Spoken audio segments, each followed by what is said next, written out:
In this video, we will learn about division in different bases. So for our first example, let's say we want to take 231 base 5 divided by 4 base 5. What we want to do first, our very first step, is listing out all divisors of 4. So, meaning what 0 base 5 times 4 base 5, 1, and so on.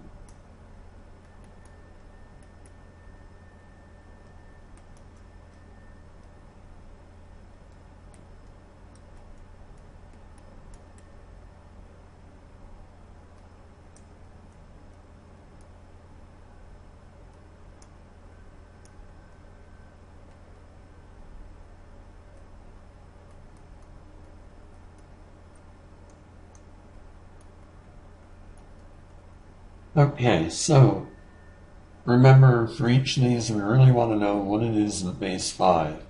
So if it's 5 or higher, we have to think about what we're carrying. So 0 times 4 is 0. Base 5, that's fine.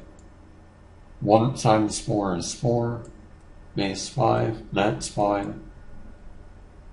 2 times 4 is 8. But really that would be, well, 5 goes into 8 once, and you're left with 3, base 5. And 3 times 4 is 12. Well, 5 goes into 12 twice, with 2 left over, base 5. And then finally, 4 times 4 is 16. 5 goes into 16 3 times, and you're left with 1 left over.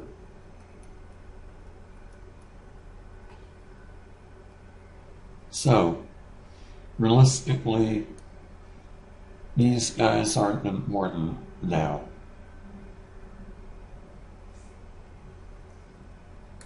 We want to write out our division problem like long division.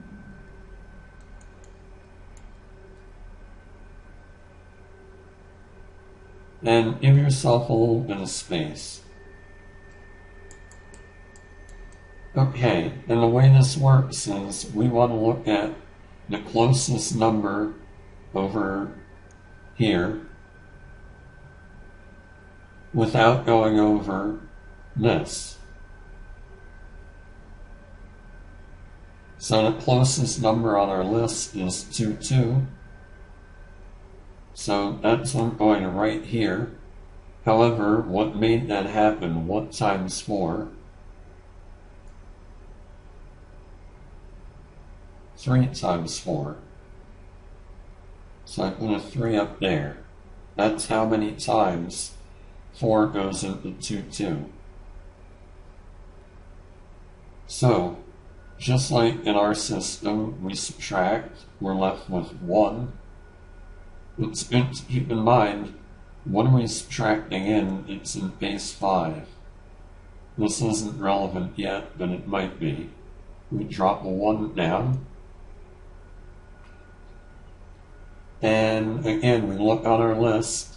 What's the closest number to 1, 1 without going over? Well, 4. So I want to write 4 here. And again, what made that 4 happen? Well, 1. 1 times 4 is 4. Okay. So again, down here, well, now we have to borrow.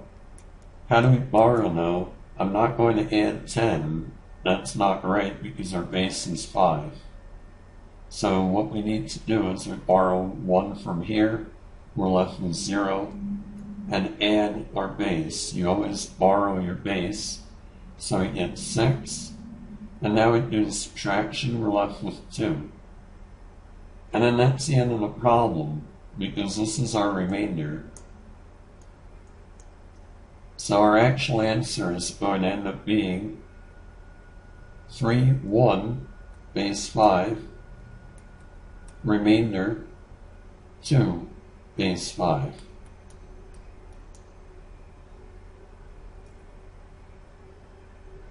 Okay, so for the next problem, we're going to deal with binary. And let's consider what happens with multiple digits. Again, our first step is writing out divisors. Luckily, there's only 2 digits you can multiply a 101 by in base 2. Our only single digits are 0 and 1.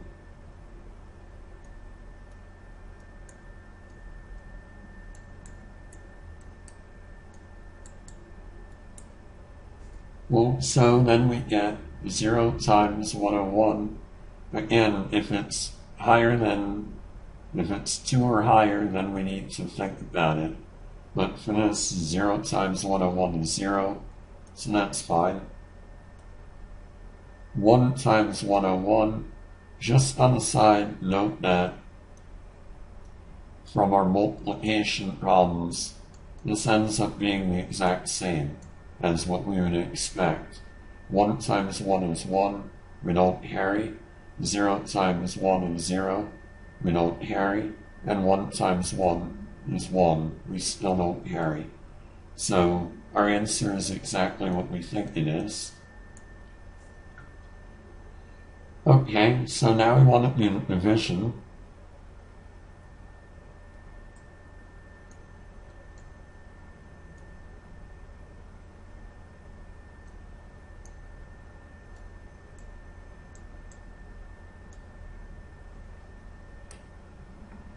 And again, let's look for, well, we don't need to start here because neither of those go into that. Same with this. We have to go all the way to the 3rd digit, so 101 will go into 110. So I want to write that below. And just note what made that happen, the 1. So I put a 1 up there.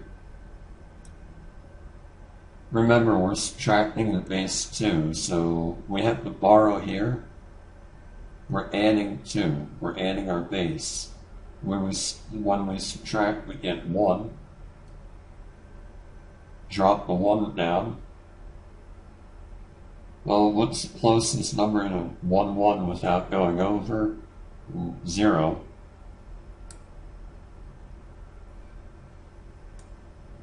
And what made 0 happen? 0. So we subtract and we still get 1, 1.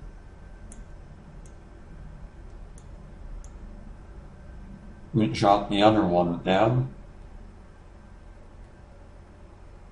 And again, write the nearest number to 111, which would be 101.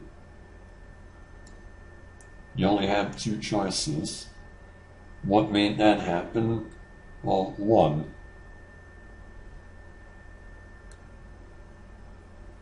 And finally we subtract. Luckily here we don't need to borrow, so the subtraction is exactly what we think it is. 1 minus 1 is 0, 1 minus 0 is 1, 1 minus 1 is 0. So we end up getting, our final answer is 101 base 2. Remainder 10 base 2.